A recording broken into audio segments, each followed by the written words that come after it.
TV, the heart of the matter.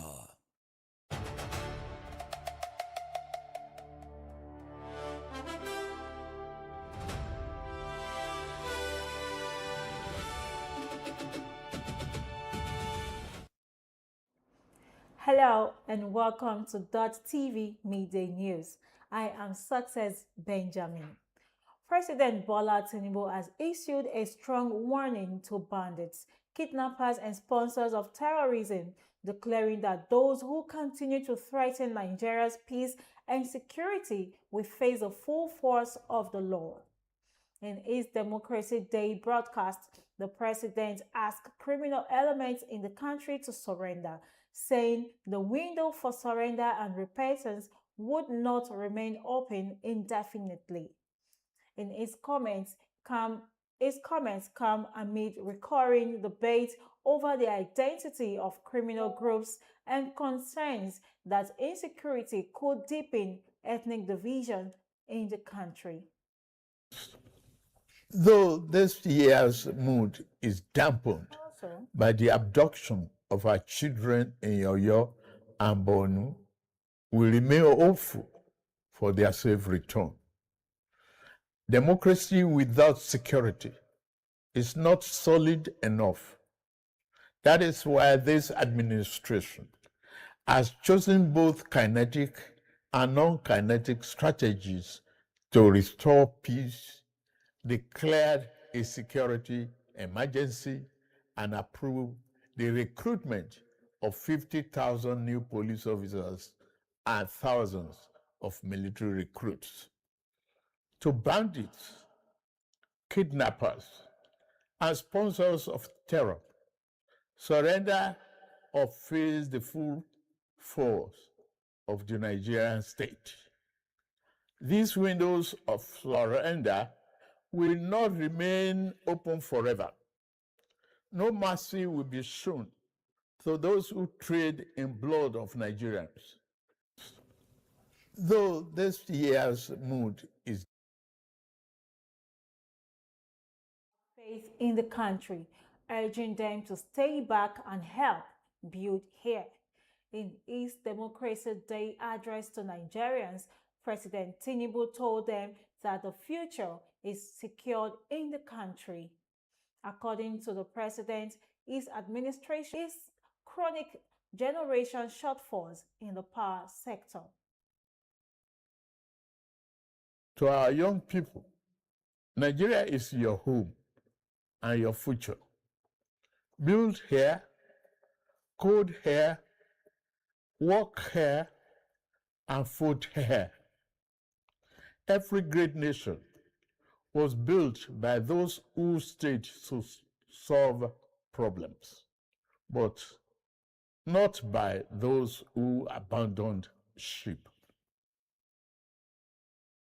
Staying with the Democracy Day broadcast, President Bola Tinubu has announced the remaining of the completed Institute of Petroleum Studies in Kaduna as a General Shehu Musa Yaradua University of Geological Science was taken to honor the late General Shehu Musa Yaradua for his contributions to Nigeria's democratic development and transition to civilian rule. Tinubu also used the occasion to announce national honors for more than 30 democracy activists and soldiers Democrats who participated in the June 12 struggle. Among those to be honored posthumously had Dr. Arthur Nwankwo and Ben Charles Obi.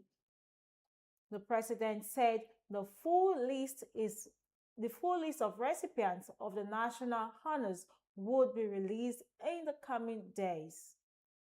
Now on Delta State Governor Sheriff Oboriwori has congratulated Nigerians on the occasion of the 2026 Democracy Day celebration, expressing optimism that the nation's democratic journey will usher in greater prosperity and development of the country and all citizens. In a statement issued by the Chief Press Secretary Festus Ahon, Governor Oboriwori commended Nigerians for their unwavering commitment to democratic ideals and constitutional governance despite the challenges confronting the nation.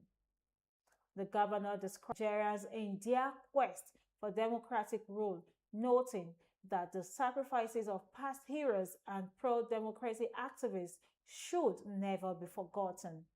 Oboriwori said democracy remains the best form of government because it guarantees the people's right to participate in the governance process and promotes accountability, transparency, and the rule of law. The Delta State House of Assembly is calling for full legislative autonomy in Nigeria, saying it will strengthen democracy, improve governance, and accelerate development.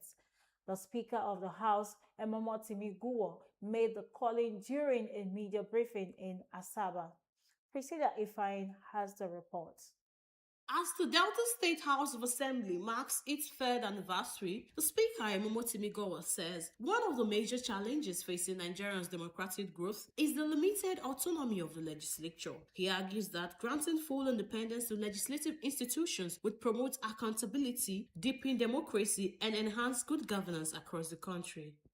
Since the inauguration of the 8th Assembly, we have remained committed to our constitutional responsibilities of lawmaking, oversight, representation, and partnership in governance for the overall development of our dear states.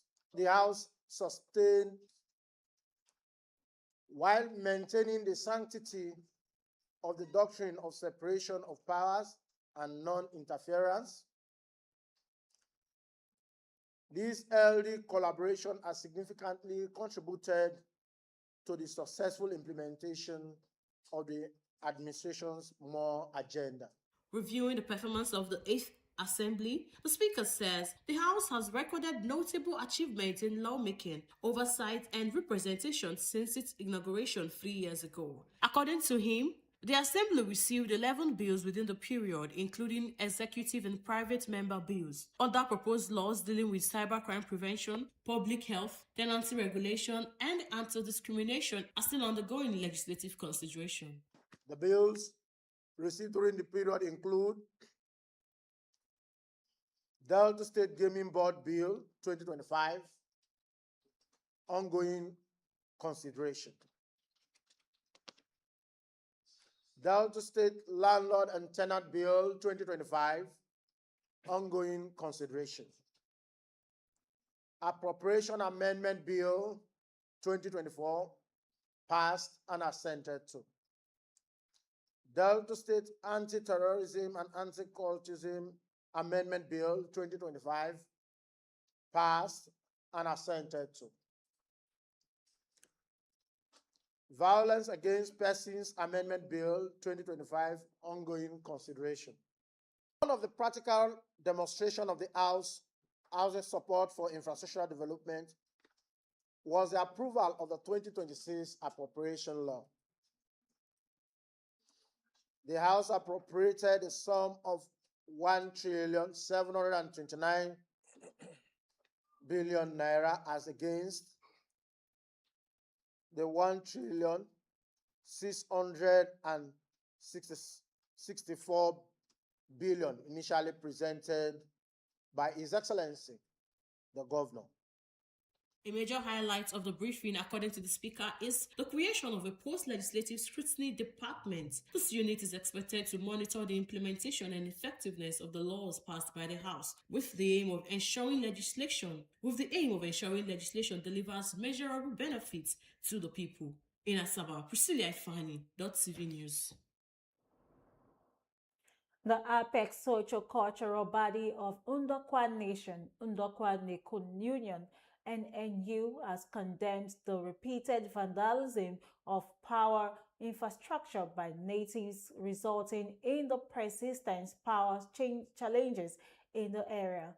President General of the NNU, Chief Amechi Asugboni, made the condemnation during a courtesy visit by leaders, elders and stakeholders of the Ndokwa Nation to Delta State Governor Sheriff Oboriwori at Government House, Asaba. One thing we must take credit as a people is to join you to condemn every act of criminality. It is unacceptable because one good way to show appreciation to government is to serve the duty of surveillance to facilities of state. Discourage subsequent development officially for whatever that must have been taken away in terms of vandalism. We may not trace it to say, we know you. But as far as I'm concerned, whenever anything is stolen in a house, the first suspect are people within. And therefore, we cannot say people were imported or not. We will say, whoever that have done that, we are going to improve our local security template to accommodate that such will not repeat itself. In its response, Governor Oboriwori appreciated the leaders for condemning the act of vandalism in the area and, however, disclosed that additional funding had been approved for electrification projects and assured the work would soon resume in affected communities. I love the way you condemn the aspect of vandalism, where your son, who is the commissioner for energy, himself and deputy governor are making effort to make sure we have light in Ndokwa Nation, most especially in Kwale, that been out of light for over 16 years. That effort, after approving the memo, they started and it was vandalized the first time. They went again, vandalized the second time. Profit, he couldn't make profit and went into loss. So, which is not a very good thing for us. And that's why I'm happy that you condemned it. All right, still ahead of the midday news, Delta Police arrests 4 fraudsters with fake $1,600 bills in Asaba. Foreign and sports stories coming up after this timeout. Please stay with us.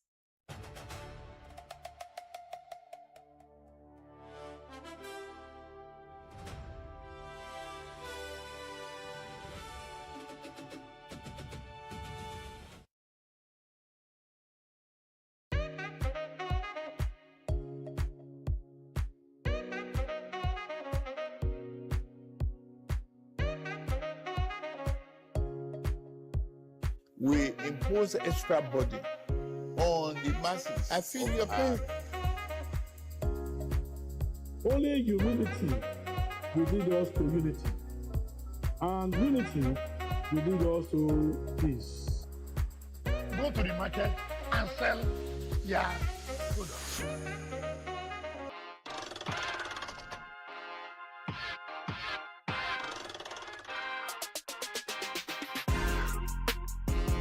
Weekly dose of pure fun, airing every Monday to Friday, 2 p.m. to 3 p.m. Saturdays, 10 p.m. to 11 p.m. only on .tv.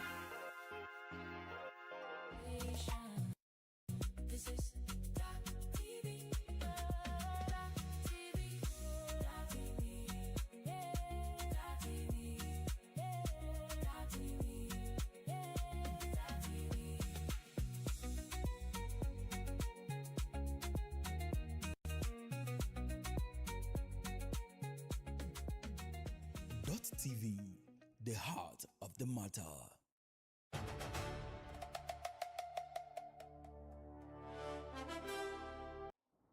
Thanks for still being there. Now to the rest of our stories.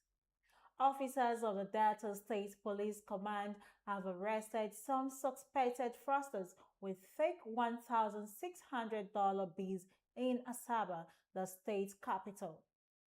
This in a statement issued to journalists. Acting on credible intelligence, commenced surveillance on a 5-man syndicate reportedly involved in the frauding on the bills, while the intelligence-driven operation led to the arrest of 4 suspected. Prince Chukwuma and John, the House of Representatives has passed the State Police Bill, paving the way for the decentralization of over by the Speaker of the House, Tajuddin Abbas. Proceedings were briefly interrupted when a law an objection stating that the members had only received the constitutional review document shortly before the session and had not been given enough time to study it. However, the Speaker ruled the objection out of order and directed that consideration of the bill should continue. Out of 290 members present, 289 voted in support of the State Police Bill, while one member voted against it. The Speaker abstained from voting. The Speaker of the House of Representatives, Tajuddin Abbas, has announced Honorable Fred Agbedi of Bayelsa State as the new minority leader of the 10th House of Representatives.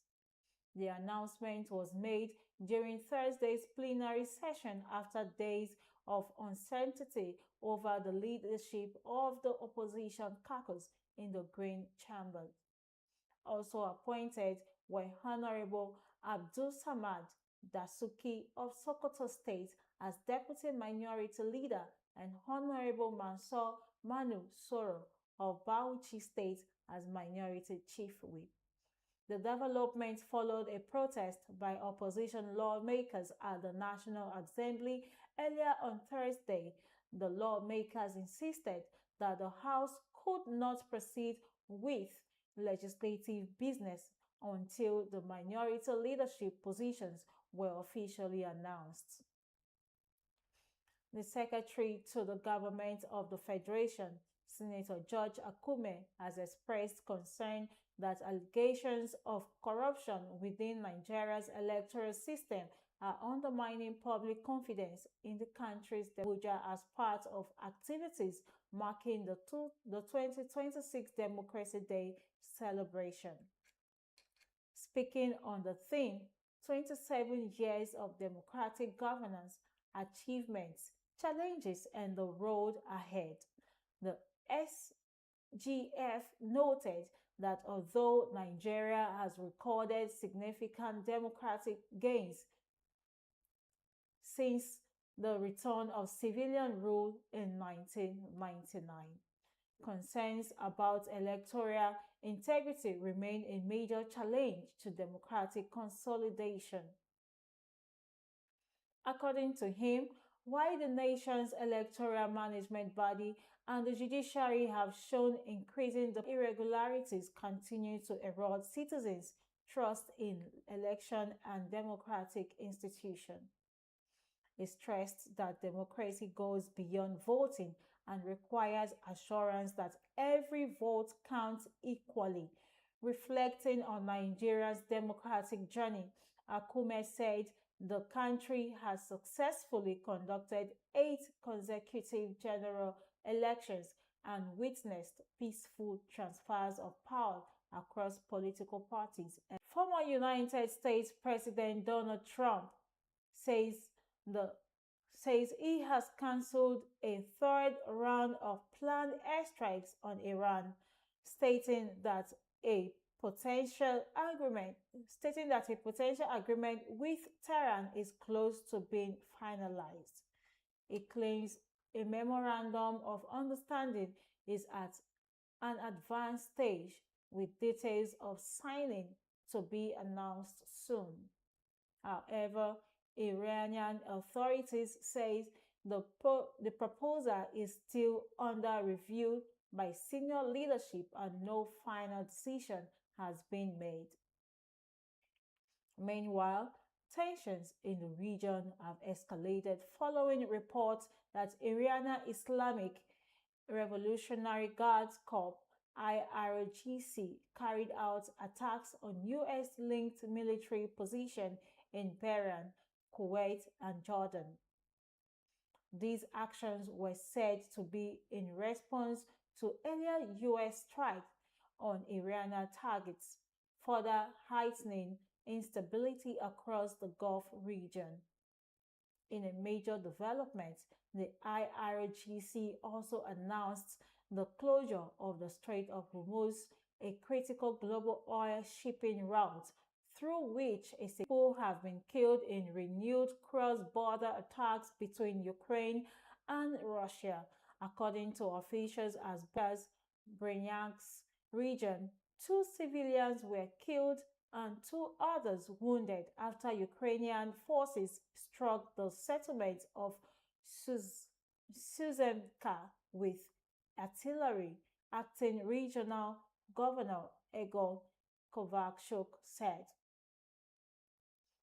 Separately, drones attack hit multiple locations deeper inside Russia, including the Republic of Tatarstan and the city of Togliatti in the Samaria region. Regional authorities reported damage to residential and industrial sites, though production activity was not halted.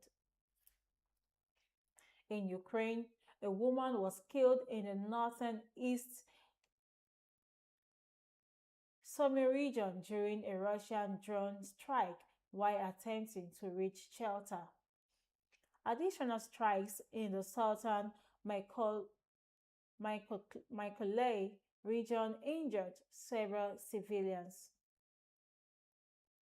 And on sports, FIFA World Cup, the 2026 FIFA World Cup continues today with co-hosts Canada and the United States beginning their campaigns after Mexico opened the tournament with a 2 as North America's other host nations seek positive start in front of home supporters. Canada will face Bosnia and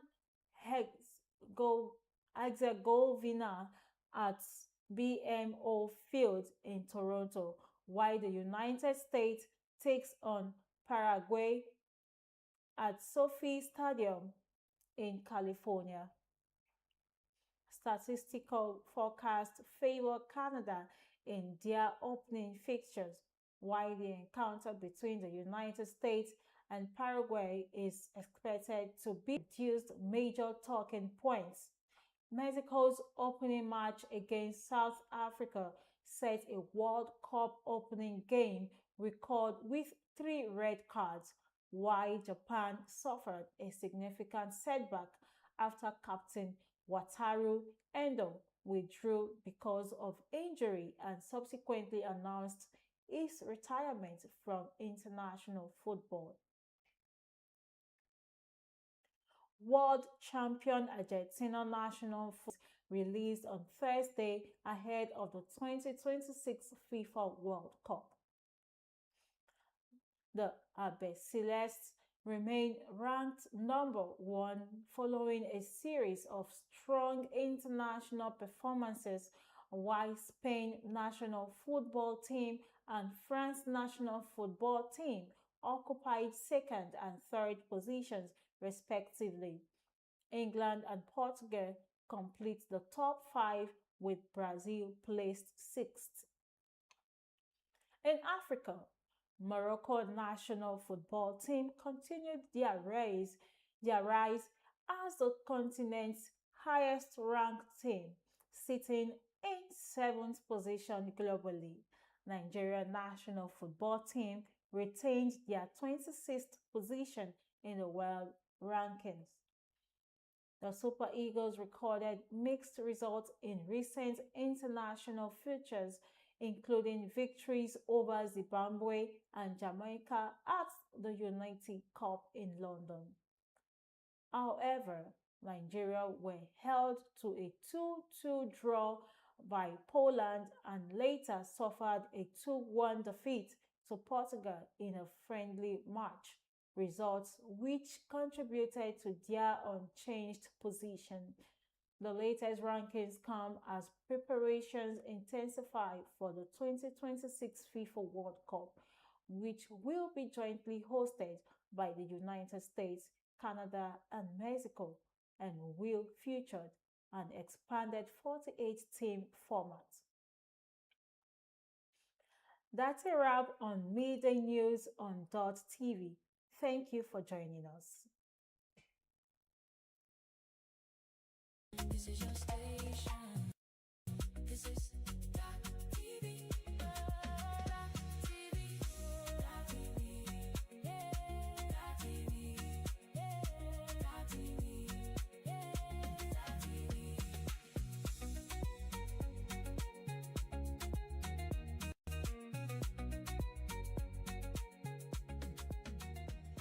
.tv, the heart of the matter.